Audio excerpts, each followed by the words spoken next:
Questa è una delle città più grandi al mondo tra quelle che si trovano al di sopra del circolo polare artico. Questa qui è una miniera di carbone. Questo è ciò che resta di un vecchio gulag. Questo è un palazzo sovietico abbandonato. Questi sono dei ragazzini che giocano al campetto con 20 gradi sotto zero.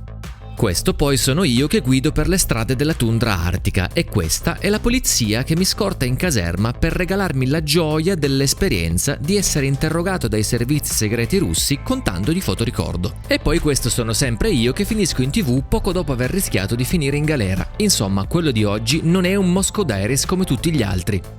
È un episodio speciale che è venuto fuori da un viaggio breve ma dove è successo veramente di tutto. Mettetevi dunque comodi perché oggi vi porto a scoprire una delle storie più affascinanti dell'Artico russo, nella città più a est dell'Europa geografica, nata prima come gulag sovietico, poi cresciuta diventando uno dei più importanti centri minerari di tutta l'Unione Sovietica e che oggi resiste a un grandissimo spopolamento con un'anima fiera e con una popolazione tra le più accoglienti che si possono trovare in tutta la Russia. Questa, signori, è Vorkuta. Paidion!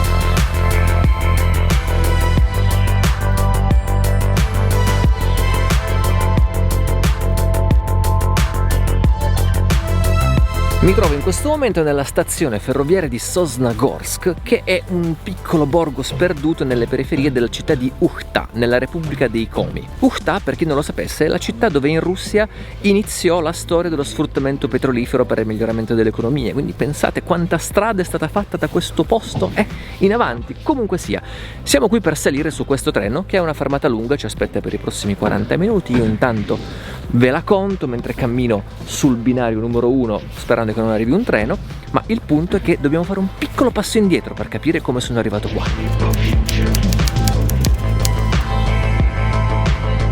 Tecnicamente l'unico modo per arrivare a Vorkuta direttamente da Mosca è con il treno. C'è un treno che parte ogni giorno e che ci mette 2 giorni ad arrivare in questa città, che non è connessa dalle strade e ha un piccolo aeroporto che ha solamente un volo locale nella stessa regione della Repubblica dei Komi, peraltro neanche tutti i giorni, ogni 2 o 3 giorni. Il punto qual è? Che non è che uno c'ha tutto sto tempo da stare 2 giorni in treno, uno c'ha anche altro da fare, così se guardi il percorso del treno e trovi un po' più a nord una città servita da un aeroporto, fai un volo fin laggiù e poi prendi il treno. In questa maniera risparmi un giorno di viaggio. Questo è il motivo per cui il viaggio lo facciamo iniziare dall'aeroporto di Vnukovo, dove prenderemo un volo per Ukhta, 15 minuti di taxi per la stazione di Sosnogorsk, dove salirò su questo treno, ci passerò sopra la notte e domani mattina verso le 11 mezzogiorno arriveremo a Vorkuta. Vorkuta si trova nella Repubblica dei Komi, territorio famoso in Russia soprattutto per una delle più grandi meraviglie naturali di Russia, cioè i giganteschi monoliti di Mampupuner, che però non c'entrano niente col video di oggi. La Repubblica dei Komi è un territorio per lo più disabitato, ostile, coperto per gran parte dell'anno dai ghiacci e dalle nevi invernali. Oggi le città principali della Repubblica sono la capitale Syktyvkar e appunto Ukhta, fondamentale centro dell'industria chimica, ma soprattutto sede della più grande faccia di Lenin del mondo, oltre che di una generica atmosfera nostalgica sovietica super interessante per gli appassionati del genere e altre cose strane.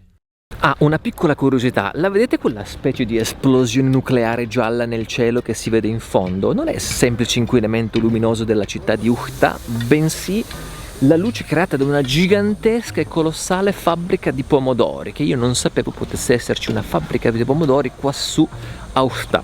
Vuoi non farci un sugo con i pelati di Ukhta? A questo punto è ora di salire sul nostro treno che nel giro di 14 ore ci porterà attraverso paesaggi avvolti nella morsa del ghiaccio da Ukhta alla leggendaria città di Vorkuta. Questo sarà lo scompartimento dove dormirò nelle prossime 12 ore, un filo stretto, la mente torna al caro mitico John quando disse: è ancora più stretta dell'altra questa, John. La prossima avremo pancali di legno. Qua siamo ancora oltre i pancali di legno, se mi senti, respect. Ai tempi dell'Unione Sovietica, Vorkuta era una delle città più importanti del paese. Non solo era uno dei simboli più tangibili della conquista dell'Artico, ma in un mondo che andava principalmente a carbone, Vorkuta con le sue miniere era una delle fonti principali di approvvigionamento energetico di tutto il paese. Vorkuta nasce come campo di concentramento nell'universo del Gulag di Stalin nel 1932, ma con la chiusura dei campi di concentramento, ciò che prima i prigionieri facevano gratis, ovvero estrarre carbone, divenne uno dei lavori più redditizi di tutta l'Unione. Tra gli anni 70 e gli anni 80, Vorkuta conobbe un boom demografico fino a toccare i 120.000 abitanti e divenne una delle grandi capitali dell'Artico sovietico, insieme a Murmansk e Norilsk. Poi però con la fine del sostegno statale all'industria del carbone dovuto alla caduta dell'Unione Sovietica e con la domanda sempre più calante di carbone in tutto il mondo, migliaia di persone non avevano più nessun motivo di stare in una città dal clima così ostile e così Vorkuta iniziò un lento e inesorabile spopolamento, fino a perdere quasi il 60% della sua popolazione. Tutto questo, insieme a una mancanza di prospettive economiche per il futuro che non dipendono strettamente dall'industria del carbone, sono valsi a Vorkuta il tremendo nomignolo di città più deprimente di Russia. Scopo di questo viaggio è vedere quanto di vero ci sia in questa reputazione e conoscere per davvero come si vive quassù. Dopo una notte passata sul treno abbiamo passato il circolo polare artico e siamo nell'ultima stazione a relativamente lunga fermata prima di arrivare a Vorkuta. È la stazione di Seida. Lunga fermata vuol dire che stiamo qua 5 minuti e nulla di che, il tempo di sgranchirsi un po' le gambe in questa mattinata artica. Ho detto al capocarrozza: oh, non te ne andare senza di me, sono giusto qua sotto. Convinto che oh, ma guardate così.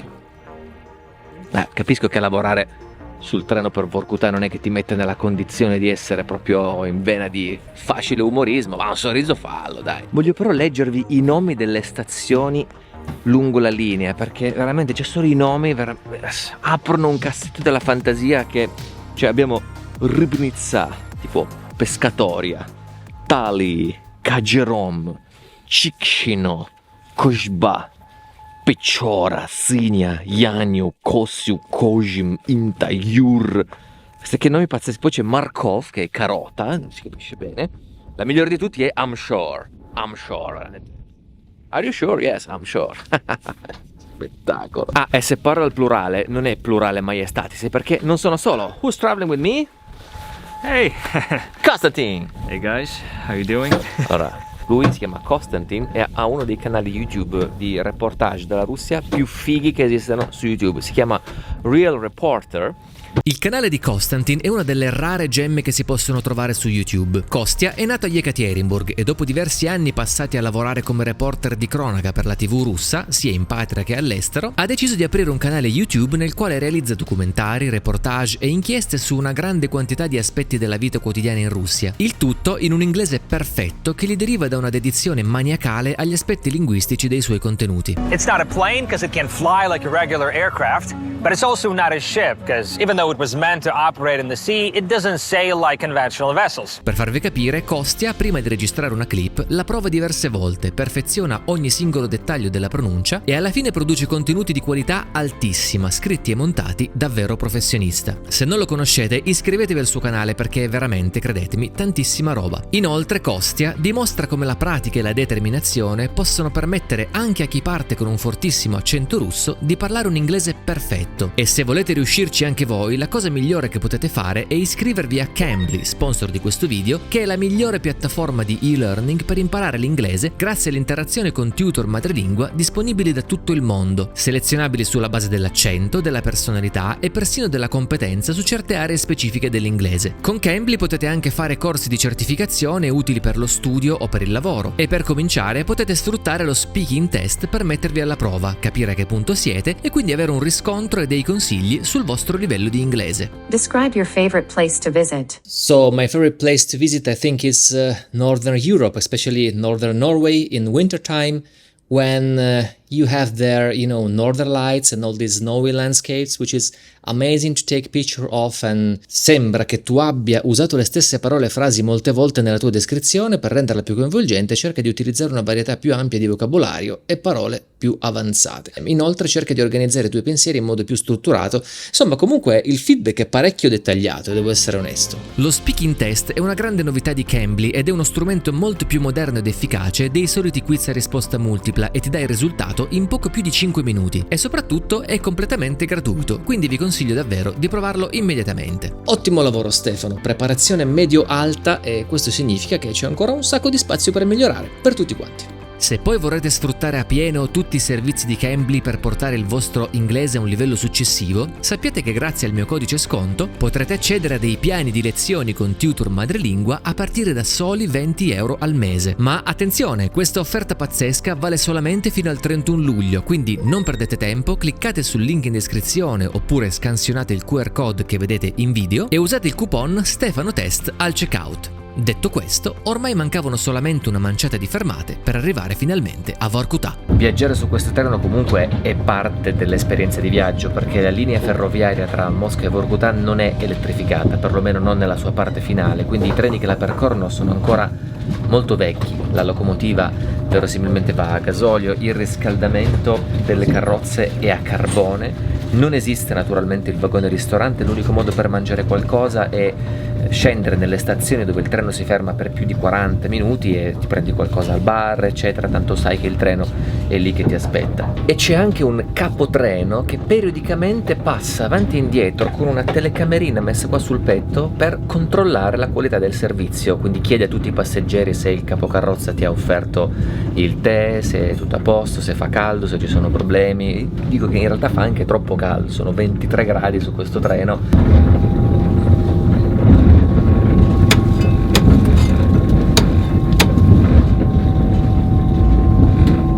Così una particolarità dei tempi moderni, visto che siamo nel 2024 e ancora in corso la guerra in Ucraina, sui treni c'è la pubblicità per andare a servire come volontari nell'esercito. Questo perché dopo la mobilitazione parziale di settembre 2022 una buona parte delle necessità dell'esercito in Russia sono state risolte con l'arruolamento di volontari che vengono attirati dalle possibilità che offre la carriera militare, sia in termini economici, perché vengono pagati molto di più di quanto verrebbero pagati per un lavoro qualunque, specialmente nelle regioni più remote e periferiche della Russia, che anche per via dello status che acquisiscono di fronte alle loro comunità. E finalmente, dopo un giorno di viaggio, arriviamo alla stazione di Vorkutà, dove ci accoglie la tipica architettura sovietica artica. Saliamo su un piccolo autobus diretto al centro città, là dove ci aspetta il nostro affittacamere. Cosa che salta immediatamente all'occhio è il fatto che puoi pagare il biglietto dell'autobus con la carta di credito anche se sei nella città più sperduta al circolo polare artico. Questa è una roba che non mi aspettavo. La mia prima impressione di Vorkutà dal finestrino, al netto di un singolo edificio diroccato, è del tutto opposta a quello che mi sarei aspettato. Vedo un sacco di gente per strada, negozi aperti e tutto ciò che ci si aspetta da una città viva, non certo da una città morta. E come se non bastasse, appena mettiamo piede per terra, questo signore, vedendoci con le valigie, si offre di portarci all'indirizzo che ci serviva. Quest'uomo ci racconta che viveva a Vorkutà diversi anni fa, ma poi si è trasferito come tutti perché qui non c'era più lavoro. Eppure, ogni anno non riesce a fare a meno di tornare quassù perché, così lui ci ha detto, l'inverno a Vladimir, dove è andato a vivere lui, a suo dire fa schifo, mentre a Vorkutà è semplicemente magnifico. Allora, io sono appena arrivato qui in centro, ok? Pertanto la mia impressione di questo momento non vale perché devo vedere ancora tante altre cose, ma questa fama di città super depressa che si porta dietro mi sembra totalmente ingiustificata, nel senso sì, ci sono una serie di edifici abbandonati che si vedono già nel centro, ma questa è una cosa che si vede anche ad Irkutsk, per esempio, in altre grandi città, ma la cosa che mi ha stupito è che appena scesi dall'autobus, proprio messo piede per terra, ma non un secondo di più, una persona che passa, evidentemente ci vede con le macchine fotografiche e dice: avete bisogno di aiuto? Dove dovete andare? Vi guido io. Questo ha preso, ci ha portato dove dovevamo andare, si è stati lì a chiacchierare, ci ha raccontato la sua storia, la sua vita. Gentilissimo, ma neanche in Giappone ste cose. Ora, mai mi aspettavo che Vorkutà ci accogliesse così bene, sinceramente. Quello che non potevo immaginare è che da quel momento in poi ogni istante del nostro viaggio sarebbe stata un'avventura incredibile. Allora, la nostra giornata a Vorkutà inizia col botto, nel vero senso della parola, perché mentre stavamo camminando verso la piazza centrale abbiamo assistito a un incidente, praticamente dei bambini che stavano giocando con una specie di slittino ad andare giù da una micro collinetta che sarà stata alta ma veramente come questa alle mie spalle, scivolando sono finiti proprio dentro a una macchina che passava piano piano, però ha pigliato in testa uno di sti bambini. E a quel punto ovviamente, insomma, senso del dovere, ho preso il bambino, l'ho guardato, aveva già subito un bernoccolo, perdeva sangue dalla bocca, non si ricordava cos'era successo, chiaramente trauma cranico, diagnosi che farebbe anche uno al primo anno di medicina. L'abbiamo presa, abbiamo portato dai genitori, abbiamo spiegato tutta la situazione, raccomandato di portarlo al pronto soccorso, poi man mano il bambino ha iniziato a sentirsi meglio ed era super preoccupato, era originario del Kirghizistan questo ragazzo, era super preoccupato perché aveva paura che i genitori lo sgridassero. E io dico: porca miseria, ti ha appena pigliato in testa una macchina, non devi preoccuparti che i tuoi genitori ti sgridino. E il punto è che lui ha fatto una cazzata, stava facendo questa cosa con lo slittino vicino alla strada, non la devi fare, no? E allora ci siamo inventati una scusa con il ragazzo, ho detto senti, allora diciamo una bugia ai genitori, diciamo che sei semplicemente scivolato mentre passava una macchina, non è colpa tua e non è neanche colpa della macchina. Добрый вечер. Пожалуйста, мы просто случайными стали свидетелями, как у вас дети катались, и, к сожалению, вот вашего сына ударила машина. Покажи шишку. Тихо, тихо, тихо. Мы просто хотели убедиться, что мы его до родителей доведем. Vediamo, speriamo che se la cai bene. Che storia! My God. Ultimo minuto, Vorkuta Edition. Ma una cosa che ci ha stupito tantissimo, veramente sia io che lui siamo rimasti sconvolti, è che sto bambino davanti alla mamma che lo sgridava, eccetera, che piangeva, e diceva, e noi che gli dicevamo vai in ospedale perché è importante, tra qualche ora può peggiorare, eccetera. Il suo più grande pensiero era che non voleva saltare scuola. No, он все помнит. Это самое важное. Все, надо в больницу. Надо в больницу Да, давайте. Мы через 3 дня придем во двор, проверим, чтобы был здоров. Самое главное, чтобы я в школу шел. Самое главное, чтобы в школу шел. Cioè io quando avevo 12 anni esultavo se avevo la febbre per non poter andare a scuola, e lui no, l'importante è che non salto scuola. Pensa che livello di durezza qua.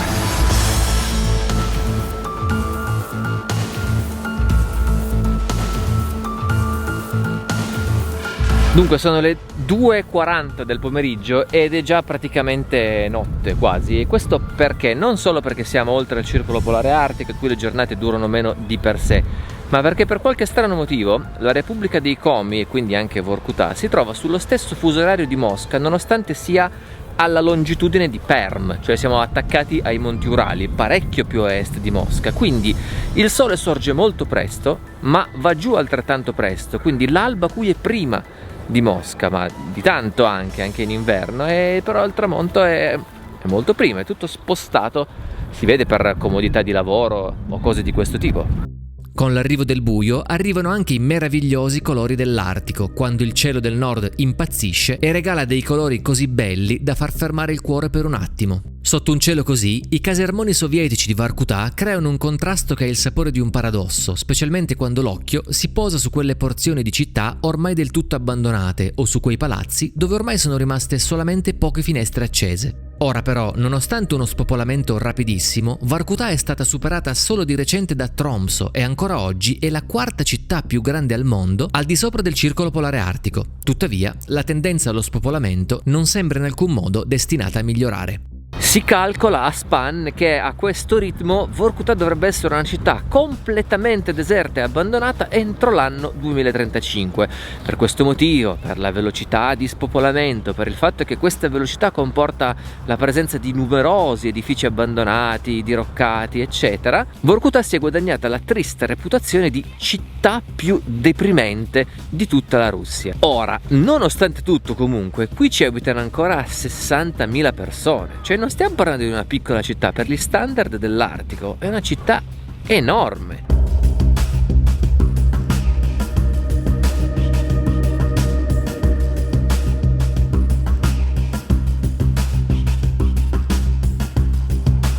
Ora, io in questo momento sono nella piazza centrale e tutto mi verrebbe da dire meno che questa è una città depressa o deprimente. C'è un sacco di gente che va avanti e indietro, come vedete intorno a me, è pieno di bambini che giocano, si divertono felicissimi. Anche il bambino prima che si è sfasciato gli chiedevamo, no, come stava, Vorkuta mi piace tantissimo, è un posto spettacolare, da grande io voglio vivere qua. Le persone poi sono gentilissime, cioè io sono qui da 3 ore e ho già avuto più interazioni con persone locali di quelle che mi capita di avere a Mosca o in altre grandi città. Insomma, la faccio breve, potrebbe essere che questa cosa della città più deprimente di Russia sia una grande cazzata. Io sono qua da poco tempo e mi sembra che sia totalmente fuori fase, perché non è che bastano 2 o 3 edifici abbandonati per fare una città deprimente, ci va molto di più.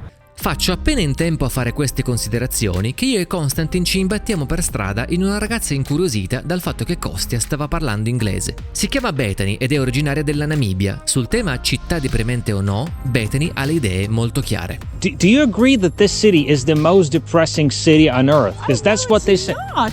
Definitely not. That's a total lie. Yeah, These that's people are actually I so noticed. hospitable. They are so warm-hearted. These people are so humble. Please, that you know, those lies. The Russians take that very serious because you're actually cursing them. And to them, that is very, very serious. And if you want to say that, you're really going to reject them and they are going to close up. They're going to clam up. They will not receive you.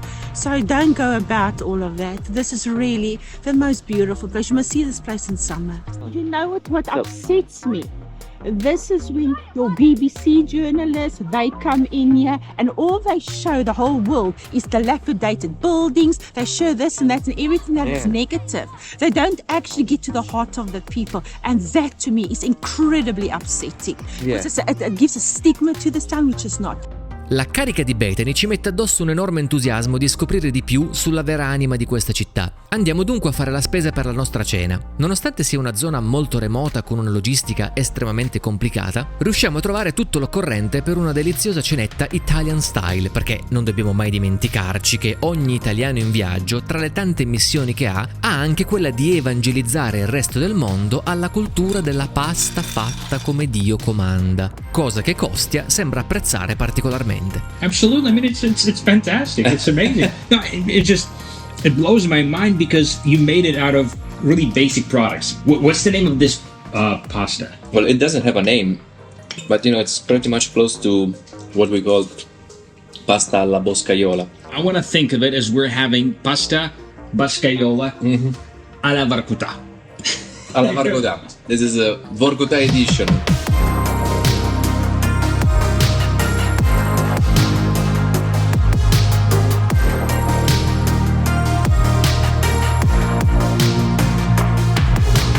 Allora, questo è il nostro palazzo a Vorkutá, noi abitiamo quassù, ma oggi non stiamo in città, bensì andremo intorno alla città, percorrendo una piccola strada ad anello che parte da Vorkutá e fa un giro, passando attraverso una serie di villaggi legati alle miniere di carbone che sono in gran parte abbandonati. Insomma, un po' di sana archeologia sovietica facciamo oggi, no? Per fare questo abbiamo questo bolide, no? Incredibile, veramente un mezzo adatto a qualunque condizione invernale, come potete vedere. Ma ci sono una serie di particolarità. Tanto per cominciare, come vi ho detto, Vorkutá non è collegata da nessuna strada al resto della Russia e questo fa sì che la città paradossalmente sia una delle città più sicure di tutta la Russia per quel che riguarda il furto delle auto, nel senso che nessuno ruba le macchine, perché poi dove vai? Cioè sei qua, prima o poi ti beccano, no? Tant'è che ieri, quando siamo andati a noleggiare la macchina e il noleggiatore voleva pagamenti in contanti e non in carta, e lui non ha battuto ciglio: vabbè, prendete la macchina, andate a prelevare e tornate a darmi i soldi quando potete. Cioè ci hanno noleggiato una macchina praticamente sulla fiducia, solo con i documenti così. Perché? Perché sanno che non va da nessuna parte. Però se una persona da Vorkutá vuole andare da altre parti in Russia con la macchina, lo può fare. C'è un servizio che ti fanno mettere la macchina sul treno e te la danno nel primo punto disponibile, che sarebbe proprio la città di Ukhtá, dove noi siamo saliti. Questo servizio costa 45.000 rubli andata e ritorno, che è tantissimo, però è un modo che tu hai per avere la tua macchina in Russia e andare a farti i giri da qualche parte. Se uno però non vuole prendersi una macchina e vuole invece prendere un taxi, Vorkutá è una delle pochissime città in Russia dove non funziona Yandex Taxi, questa applicazione universale, no, per i taxi. Perché? Proprio perché appunto c'è questo senso di isolamento stradale e c'è una compagnia di Vorkutá che fa da monopolista per quel che riguarda i taxi. Si chiama Avtoliga e se uno vuole prendere un taxi deve scaricare la loro applicazione e fare esattamente come con Yandex Taxi, però con Avtoliga. La prima tappa della nostra esplorazione nei dintorni di Vorkutá è la città di Zapolyarny, letteralmente oltre al circolo polare. In Russia ci sono altre 2 città nell'Artico che hanno lo stesso nome, perché i sovietici, si sa, non è che avessero grande fantasia. Come ogni città nei paraggi, Zapolyarny è nata intorno a una miniera di carbone, la miniera numero 27. Negli anni 70, pensate, qui vivevano ben 10.000 persone e questo ovviamente significa grandi quartieri residenziali, scuole, servizi e tutto il pacchetto. Oggi di queste ne restano appena 400 e tutta l'antica gloria di questo villaggio è avvolta nella spietata morsa del gelo artico. Non c'è assolutamente nulla che impedisca di entrare in uno qualunque di questi condomini e di entrare nelle case di chi un tempo viveva qui, curiosare nelle loro stanze e nei loro oggetti personali. Sembra quasi che tutti questi appartamenti siano stati abbandonati di corsa, come se gli abitanti fossero scappati dal giorno alla notte. Sembra di entrare a casa di qualcun altro, di stare rubando qualcosa, perché c'è ancora tantissima roba qua. Un sacco di libri abbandonati, oggetti di uso quotidiano. C'è ancora tutto il tipico arredamento, no? Delle case sovietiche, quindi con la tappezzeria, i tappeti al muro. Una roba incredibile.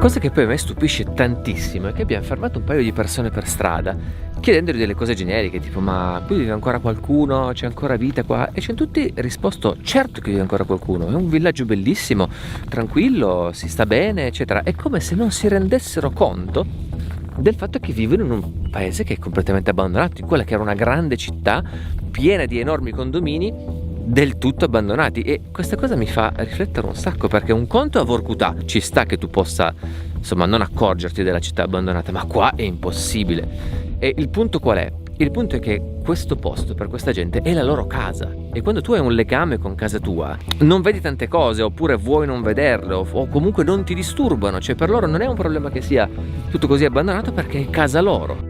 Questa è la prima cosa importante che mi insegna questo viaggio. L'amore e l'attaccamento alle proprie radici, alla propria casa, è una delle forze più potenti che possono influire sulla vita di un essere umano. Le persone che ancora oggi abitano qui non solo quasi non si accorgono che questa città è ormai destinata alle pagine della storia, ma si arrabbiano quasi se glielo fai notare. Soprattutto è bene ricordare che noi che veniamo da fuori non abbiamo alcun diritto di applicare nessuno stigma a queste comunità, perché a loro modo stanno combattendo una battaglia eroica e silenziosa per non vedere le proprie radici sparire nel dimenticatoio. Su questa nota super romantica però la nostra giornata si interrompe bruscamente e passa di scatto a quel magico momento delle luci rosa del tramonto. Perché minchia è successa una roba, raga, che porca di quella miseria. Facciamo un passo indietro alla sera prima. La nostra amica Bethany, tra le altre cose, ci diede un consiglio assai prezioso. But I am warning you, remember now, Russia is at war. This is a military little town. So, have integrity. Just be careful. Don't go and scratch or cause an itch where there's nothing to scratch or nothing to eat. Not all YouTube and not all media is good media for this town. Yeah, I understand. There's a lot here that needs to be protected for the safety of Russia and for the safety of the Russian people. So you don't want to upset the police, and you don't want to, there's a lot of military personnel here, you don't want to upset their eyes. Don't ask the wrong questions. So keep away from the topics of military and all that kind of stuff. Stay off. Il punto è che intorno a Vorkutā non ci sono esattamente solo miniere di carbone, ma anche installazioni sensibili del Ministero della Difesa. Naturalmente nessuno sa dove sono, poiché non risultano sulle mappe e logicamente sono tenute segrete. Non è certo un mistero, ovviamente, come la sicurezza intorno a queste strutture sia particolarmente elevata in questo periodo storico. E così, mentre giriamo inconsapevoli per Zapoliarny, veniamo fermati dalla polizia stradale per un normale controllo documenti, probabilmente su segnalazione dell'agente del posto, insospettita dalla presenza di 2 forestieri armati di fotocamere. E quando la polizia scopre che Konstantin ha con sé un piccolo drone, le cose iniziano a mettersi male. Alright, so we were told to follow that car, that police car, and they're gonna take us in to a police department for questioning. Are you worried about that? Veniamo de facto arrestati e scortati da ben 2 volanti con i lampeggianti accesi fino alla centrale di polizia di Vorkutā per chiarire la nostra posizione. Finiamo in una stanza dove veniamo interrogati da un poliziotto locale e da uno che con ogni probabilità era dei servizi segreti, perché era vestito in modo diverso, aveva un modo di fare anche molto più, come dire, acculturato, era uno con la testa che ragionava, e quindi ha preso tutti i nostri dati, i nostri canali YouTube, date di nascita, cioè, tutto quanto. Il terzo grado ci hanno fatto, però non erano in nessun modo, come dire, minacciosi, erano semplicemente lì che facevano il loro lavoro. Hanno capito abbastanza subito che eravamo solo turisti, che non faceva niente di strano, ci hanno chiesto se abbiamo ripreso oggetti del Ministero della Difesa, hanno voluto vedere tutte le clip, bla bla bla bla, fotografato il drone, il numero di serie, tutto dalla A alla Z, e tutto sembrava svolgersi per il meglio, perché dicevano: guardi signor Konstantin, siccome lei non ha avvisato Rosaviazia che aveva un drone e veniva da ste parti, probabilmente le arriverà una multa tra i 20 e i 50 euro, ok? Non piacevole, ma va bene, si può anche fare. Peccato che in quel momento arriva la direttrice dell'ufficio immigrazione di Vorkutā, chiamata lì d'urgenza perché alla stazione di polizia c'era un cittadino straniero. Yes guy, it's me. E lì la situazione è svoltata drammaticamente verso il negativo, perché sta donna, molto aggressiva e assertiva nei modi, arriva dicendo: allora signor Konstantin, per te non ci sono problemi, tu sei cittadino russo, sappiamo, bla bla bla, però ho un sacco di domande per te, Stefano. Cosa ci fai qua? Dove vivi? Perché sei venuto qua? Cosa stai facendo? Dove sei registrato? Quello da cui abbiamo noleggiato l'appartamento, nonostante sia un noleggiatore ufficiale, non mi aveva registrato presso l'ufficio di immigrazione locale, perché ogni cittadino straniero, quando arriva in un posto qualunque in Russia, anche per turismo, dà il documento alla reception che fa una fotocopia e poi la reception avvisa l'ufficio immigrazione locale che c'è uno straniero che sta lì. Però fino a quel momento lì la signora dell'ufficio immigrazione era convinta che fossi stato io intenzionalmente a fare qualcosa a sgamo per non registrarmi eccetera, e mi voleva fare la pelle, cioè ha iniziato a trovare delle cose inesistenti di irregolarità sul mio permesso di soggiorno che non ci sono, erano totalmente inventate, fino a quando non ha capito che era il titolare dell'albergo a non aver registrato le cose, che io non avevo fatto nulla di male. A quel punto il suo istinto da cacciatrice si è diretto verso questa persona, l'ha chiamato, minchia, gli ha piantato un culo, minacce, 40.000 rubli di multa, ti togliamo la licenza, non lavori più, tutte queste cose qua. Alla fine è andata a finire così, ci hanno rilasciato, ma tutto questo ha richiesto 4 ore. E se devo essere sincero, oltre a queste 4 ore ci è voluto anche un cambio di mutande, perché a un certo punto le cose si stavano mettendo veramente male. In Russia in questo momento tutto vuoi essere meno che un cittadino di un paese NATO sospettato di spionaggio militare e soggiorno clandestino in una regione strategica per la sicurezza nazionale. E dovete sapere che non è facilissimo per me come straniero affrontare queste situazioni, perché secondo la legge russa, se tu fai 2 violazioni amministrative nel corso di un anno, ti tolgono il permesso di soggiorno, cioè ti sbattono fuori dal paese, ok? Questa sarebbe stata la prima per me, la prima di tutta la vita, però comunque è una roba grave per come funzionano le cose qua su, perché con l'immigrazione sono parecchio severi. Ecco, fortunatamente questa cosa non risulterà come una mia violazione. Alla fine la signora era gentile, faceva le battute sull'Italia, quelle cose così, diceva te la ricorderai questa avventura a Vorkutaya? Porca troia se me la ricordo, mamma mia. Konstantin ha perso 10 anni di vita. Alla fine, per fortuna, ne è uscita solo una storia particolare da raccontare, e dunque riprendiamo da dove eravamo rimasti: città abbandonate e miniere di carbone. Questa qui alle mie spalle è la casa della cultura dei minatori, costruita verosimilmente nel 59, da cosa vedo lassù, comunque per celebrare la grande tradizione mineraria di questa città. Ed è molto particolare la scritta che sta sotto il titolo, c'è scritto Uгол это настоящий хлеб промышленности, che vuol dire il carbone è il vero pane dell'industria, cosa del genere. Mandiamo un caro saluto a Greta Thunberg. Se il carbone rappresenta la storia e l'identità di questa città, una cosa che stupisce di Vorkuta è che non è in alcun modo difficile imbattersi invece nel suo futuro. Le strade sono letteralmente piene di bambini di ogni età intenti a giocare con la neve. Noi, passeggiando in un parco, ci imbattiamo in una specie di mini gang intrise di spirito patriottico.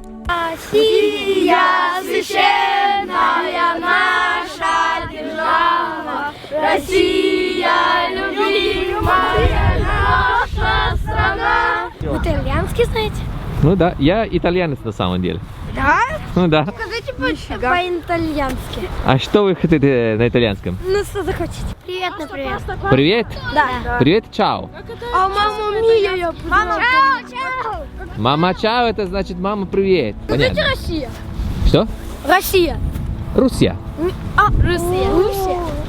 Decidiamo di seguire i bambini per vedere cosa andavano a fare, e questo è quello che scopriamo. E il punto è che dove stavano andando sti bambini? Stavano andando... Bomber! Stavano andando a giocare a calcio qui all'aperto, al campetto, alle 7 di sera, sulla neve, senza nessun tipo di problema. Ci raccontano che vanno a scuola, che ci sono 300 bambini solo nella loro scuola, quindi è una città che è tutt'altro che morta, cioè ha un ricambio generazionale notevole. Люди считают, что Воркута это депрессивный город, что его все покидают и что здесь, нечего здесь искать, нечего ловить. А вы как считаете сами, что бы вы этим людям могли сказать? Что Воркута? Они ошибаются. Они ошибаются, тут очень хорошо. И тут вообще классно. Летом просто мы тут хорошо играем, и всегда побеждаем.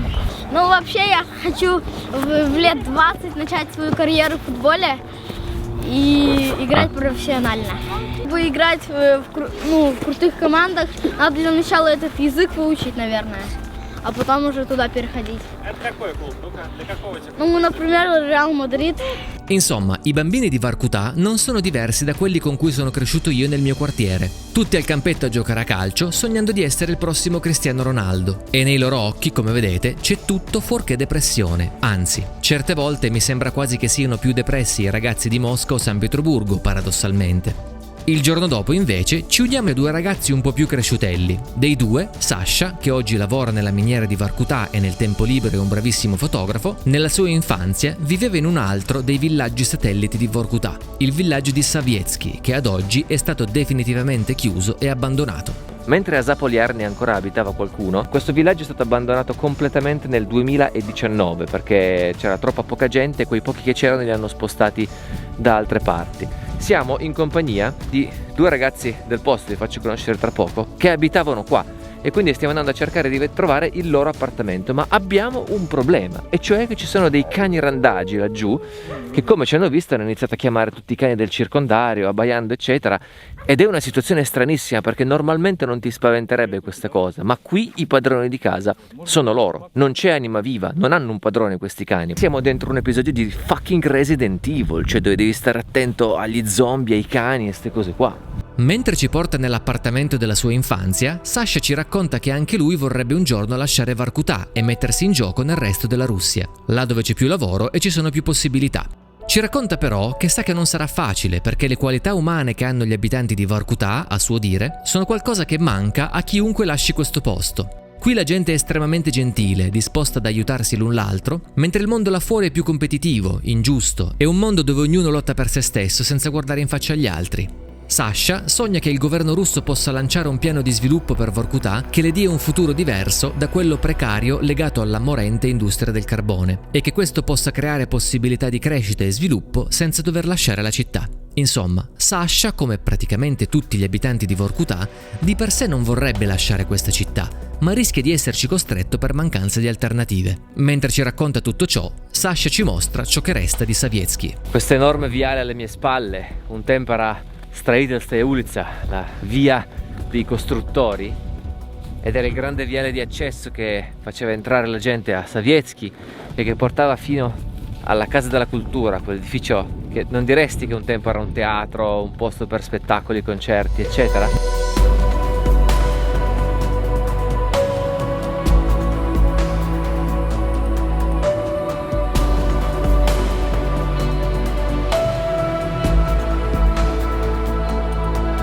Questo un tempo era il palcoscenico della Casa della Cultura, la stanza, dovete immaginarvela, piena di tutte le persone che non solo da questo villaggio ma anche da altri villaggi venivano a vedere concerti, rappresentazioni teatrali, spettacoli. Era il centro di aggregazione di questo piccolo villaggio ed era una delle case di cultura più apprezzate del circondario, da quello che ci dice Sasha. Ed è interessante che qualcuno abbia voluto scrivere qua sul muro Zanavies, che vuol dire sipario, come dire via, è tutto finito, non c'è più niente da vedere qua. Sasha mi diceva che qui sta decadendo tutto molto in fretta, alcune di queste case sono andate a fuoco negli scorsi anni perché quello che è rimasto, vuoi che magari del gas o dei liquidi, qualcosa prende fuoco e ovviamente tutto quanto l'edificio diventa scuro. Era un posto dove abitavano migliaia di persone ma è stato abbandonato.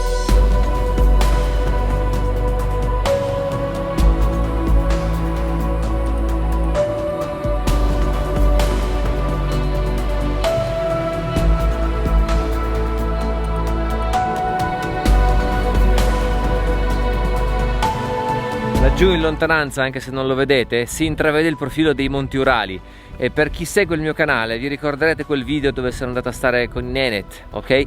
Ecco, stavo esattamente dalla parte opposta di quelle montagne e mi ricordo che Dorofi, uno dei giovani della famiglia in cui stavo, diceva che lui con la motoslitta ogni tanto poteva arrivare fino a Vorkutá se c'era abbastanza neve e ne parlava come un posto dove c'era tutto, un posto fantastico, pieno di roba, meglio ancora di Salihard, la città più grande, più vicina, no? Rispetto a dove stavano loro. Però non ci sono strade che connettono questi due posti, c'è solamente tundra e quindi ci si arriva solo con le motoslitte o con le renne. Da Savietsky rientriamo verso Vorkutá e ci mettiamo in un ristorante a fare pranzo. Sasha ci racconta le peculiarità del costo della vita in questa città. Allora, siamo in questo bellissimo ristorante italiano, incredibilmente a Vorkutà, che si chiama Olivia. Guardate quanto è bello, è nuovo, ben arredato, ben fatto, si mangia anche bene. Iniziamo con Sasha e Mervan e ci stiamo facendo un po' spiegare come funziona la vita qua, anche come prezzi, costi, eccetera. Ci sono delle cose strane che voglio raccontarvi, perché, tanto per cominciare, qui i prodotti, insomma, al supermercato è tutto molto caro, considerando dove siamo, è tutto molto caro perché è difficile farlo arrivare, o arriva via treno o arriva via aereo, strade non ce ne sono, quindi l'importazione è tutta cara. Però dal momento che è una città in costante spopolamento e quindi insomma ci sono un sacco di case che vengono svuotate, l'immobiliare qua costa veramente 2 lire, cioè comprare un appartamento a Vorkutà è una cosa ridicola, cioè, ma ridicola a questo livello vuol dire pagare per un bilocale in centro, non pessimo diciamo, 3.500 euro. Ok, cioè 350.000 rubli. Se poi vuoi fare il grosso, cioè l'oligarca, e prendere una casa che ti costa 3 milioni di rubli, ma sono 30.000 euro, cioè il prezzo di un box auto probabilmente in una città periferica in Italia, no? Io non penso che esista al mondo un posto dove una casa può costare così poco, cioè veramente con 2 stipendi te la fai. E voi a questo punto mi chiederete, ma Stefano, come sono gli stipendi a Vorkutà?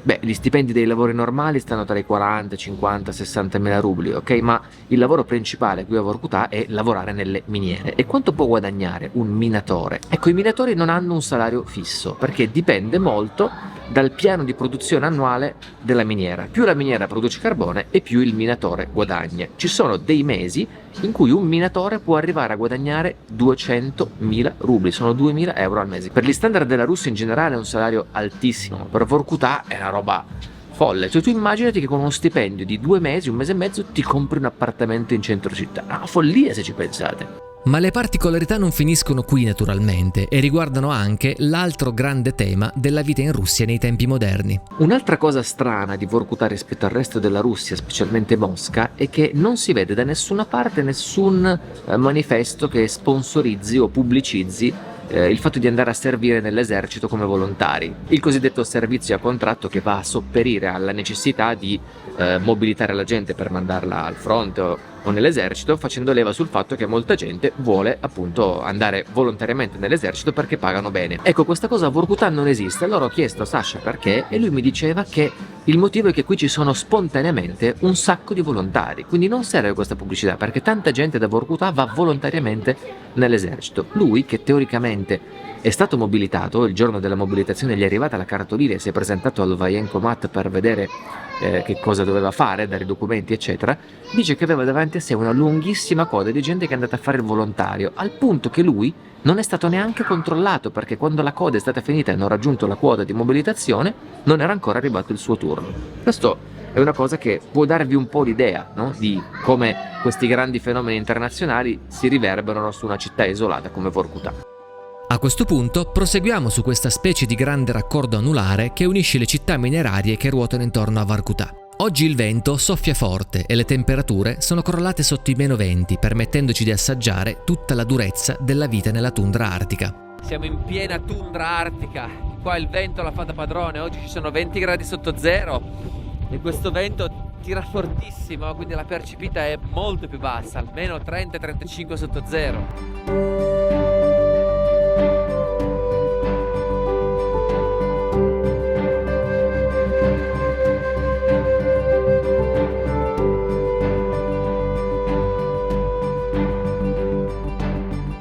Ora, vivere a Vorkutà non è mai stata la cosa più semplice del mondo, sia ai tempi del campo di concentramento del Vorkutlag, sia che ai tempi delle miniere di carbone, perché comunque non è che lavorare in una miniera di carbone sia proprio una passeggiata di salute. E così, lungo la strada sovente si trovano dei memoriali dedicati alle vittime di questo posto, per un motivo o per l'altro. Spesso sono memoriali dedicati ai minatori morti sul posto di lavoro, ma questo piccolo cimitero improvvisato qui alle mie spalle è particolare perché è l'unico memoriale dedicato ai morti nei campi di concentramento, nei gulag di Stalin, cioè nel Vorkutlag, che è sostanzialmente l'origine, no, del centro abitato di Vorkutà e di tutto ciò che sta intorno. I nomi dei villaggi qui intorno dicono tutto quanto su chi li ha costruiti e perché. Savietsky, Komsomolsky, Oktyabrsky, Tutta questa regione era un tempo uno dei fiori all'occhiello dell'Unione Sovietica. C'è solamente un villaggio il cui nome si distingue dagli altri. Il suo nome è Vargashor e di tutti questi villaggi è l'unico che ancora oggi sopravvive con ben 7.000 abitanti. Questo invece è il villaggio di Vargashor, che di quelli intorno a Vorkutà è uno di quelli che sta ancora abbastanza in piedi, perché c'è una miniera ancora piuttosto funzionante e quindi è semi abbandonato come Zapolyarny, ma è meno spettrale, diciamo, perché c'è un po' più gente che ci vive. Soprattutto, e questa è la cosa incredibile, c'è l'unico cinema dei dintorni e proietta film che vanno insomma in tutte le sale in Russia, no? C'è il Maestro e Margherita che lo danno questa sera, però la gente da Vorkutà per andare al cinema deve venire qui a Vargashor, perché a Vorkutà non c'è un cinema, e questa è una cosa stranissima. Tutti gli altri villaggi intorno, come Komsomolsky, appunto abbiamo visto Sovietsky, Sevierny, eccetera, sono andati incontro a un processo di sfollamento programmato, perché mano a mano che le persone se ne andavano ci restavano a vivere troppe poche persone per giustificare tutto il popò di servizi che servono per tenere in piedi una città, che ne so, l'elettricità, il riscaldamento, pulire i rifiuti, negozi alimentari, eccetera. Per cui quelle 50 famiglie che erano rimaste a Komsomolsky le hanno prese e le hanno spostate a Zapolyarny, dove eravamo ieri, dove ci hanno arrestato sostanzialmente. Ed è previsto che l'anno prossimo tutte le famiglie di Zapolyarny verranno trasferite a Vorkutà e la città di Zapolyarny venga chiusa. Quindi noi siamo stati ieri in una città che ha i mesi contati, letteralmente tra 10 mesi quella città smetterà di esistere. Vargashor invece ancora resiste. Decidiamo di fare anche questa esperienza, uno dei cinema più a nord del mondo. Quel giorno trasmettevano un riadattamento moderno di una delle storie più fighe della seconda guerra mondiale, quella delle streghe della notte, cioè le aviatrici sovietiche che volavano di notte con dei biplani scassatissimi che però creavano un mare di problemi agli invasori nazisti. Tuttavia non stiamo a vedere tutto il film, perché appunto qui fa buio molto presto e prima che faccia buio, insomma che il sole ormai è andato giù e qui a Vargashor i colori del cielo artico stanno esplodendo in tutte le direzioni, un tripudio di rosa, giallo, rosso, azzurrino, quei colori che chiunque conosce l'Artico se ne innamora, no? Quello che cambia ovviamente è quello che c'è sotto. Questo non è un posto con le casette fatate di legno norvegesi, svedesi, eccetera. Questo è un posto industriale che profuma di Unione Sovietica in qualunque angolo. Cioè tipo qua, da questo passaggio 2 minuti fa, è uscita una Lada di 50 anni probabilmente, ed è forse questo posto qua che ho visto, in generale la zona di Vorkutà, in assoluto di tutti i luoghi che ho visitato, quello che più è fermo nel tempo alla caduta dell'Unione Sovietica. Ci sono ancora un sacco di simboli, monumenti, l'architettura, la gente, il comportamento, eccetera. Ecco, è tutto quanto come mi è stata descritta la Russia di 30 anni fa. Ecco, se chiedete a me, il grande fascino di Vorkutà sta proprio in questo. È una comunità che resiste con la forza della propria resilienza al mondo che cambia, che di fronte alle enormi difficoltà della vita artica e in un mondo che ha sempre meno bisogno del carbone prodotto dalle loro miniere, trova forza nell'attaccamento alle proprie radici, incluso un certo orgoglio per il glorioso passato sovietico che qui, più che altrove in Russia, sembra duro a morire nei cuori della gente del posto. Per via di molte sue caratteristiche, specialmente l'assenza di strade che la colleghino al resto della Russia, Vorkutà assomiglia molto a un'isola. È un luogo dove il tempo per certe cose si è fermato e per altre invece ha esaltato la sua furia distruttrice. Vorkutà vive con lo stigma di città più deprimente di Russia, ma dopo 3 giorni qui in cui è successo veramente di tutto, mi sento di essere totalmente in disaccordo con questa affermazione. Anzi, Vorkutà mi è parsa una città molto più viva di tante altre città della Russia profonda che ho visitato in questi anni, e questa cosa è indubbiamente dovuta allo spirito indomito che anima le persone che ancora non hanno ceduto alle forti tentazioni di abbandonare questo posto. Una comunità dove è particolarmente evidente una delle caratteristiche più notevoli del popolo russo a qualunque latitudine e che, ai miei occhi, rendono questo popolo virtualmente invincibile e in grado di resistere a qualunque sfida la storia ponga sulle loro teste, ovvero quella forza incredibile e spesso molto difficile da comprendere che li lega alla loro patria, alla loro terra e alla loro casa, indipendentemente da qualunque altro fattore esterno. Il patriottismo russo è spesso oggetto di luoghi comuni o di mistificazioni di propaganda filo o antirussa, ma qui a Vorkutà uno può vedere con i suoi occhi che cosa significa per davvero, in qualunque fascia di età e in qualunque condizione sociale. Proprio quassù, dove la natura è feroce, dove sembra non esserci futuro e dove, nonostante tutto, le persone riescono comunque a inventarselo contro ogni aspettativa. Rientrando a Vorkutā, scopriamo che la notizia di 2 famosi blogger in città, di cui uno persino italiano, era girata al punto da arrivare alle attenzioni della TV locale, che ci intervistò brevemente davanti alla Casa della Cultura Mineraria. E alle telecamere della TV cercavo di dire proprio questo, cioè quanto mi avesse stupito la forza e la vitalità di questa città. Ovviamente senza menzionare minimamente la disavventura avuta con le forze dell'ordine il giorno prima. Eppure dall'interazione avuta con questa giornalista era come se ce l'avessi scritto in faccia. Olga, скажите, пожалуйста, у вас никогда не был итальянец в Воркуте? Или был? Были. Были? В ГУЛАГе были, конечно. Что? Не в ГУЛАГе. Первый на свободе. Да, и первый на свободе. Первый на свободе. Пока. Пока. Но это будет уже известно по результатам вашей работы. Пока не. Это знаменитый воркутинский юмор, да? Да, конечно. Локально. Merda. Ci restava dunque solamente un'ultima cosa da fare, andare a trovare quel bambino kirghizo di cui ci eravamo occupati al nostro arrivo per sapere come stava. Dopo 3 giorni era ormai fuori pericolo, però ancora in osservazione in ospedale, questo ci dice il papà, anche se pare solamente per precauzione. E quindi mi piace pensare che di lì a breve sarebbe riuscito a tornare a scuola. Questa, signori, era la grigia capitale artica del carbone, una città spesso maltrattata dai media e dai blogger di mezzo mondo che si limitano a mostrarne il decadente patrimonio urbano sovietico e che spero di essere riuscito a raccontarvi in tutte le sue facce, specialmente quelle che riflettono la grande dignità e vitalità di una comunità che prima di morire del tutto, credetemi, venderà carissima la sua pelle. Saliamo dunque sul treno che dall'isola di Vorkutā ci riporterà a Uhtá, da dove era partito il nostro viaggio. È successo di tutto in questi giorni, incidenti, interrogatori, incontri casuali e tramonti indimenticabili, ma del resto questa è la vita quassù, nel cuore della tundra artica, o se preferite, è un giorno come un altro qui a Vorkutā.